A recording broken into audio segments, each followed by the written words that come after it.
पत्रभृद्रथाकपाणये रसाधरेन्द्र चापशिञ्जिनिकृतानिलाशिने स्वसारथी कृता जनुन्न वेदरूपवाचिने सदा नमः शिवाय ते सदा शिवाय शम्भवे।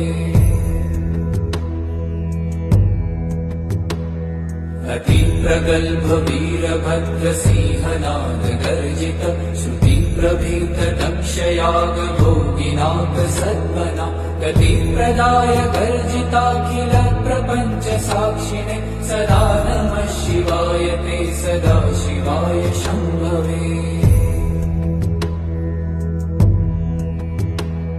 मृकण्डुसूनुरक्षणावधूतदण्डपाणये सुगन्धमण्डलस्फुरत्प्रभाजितामृतांशवे अखण्डवो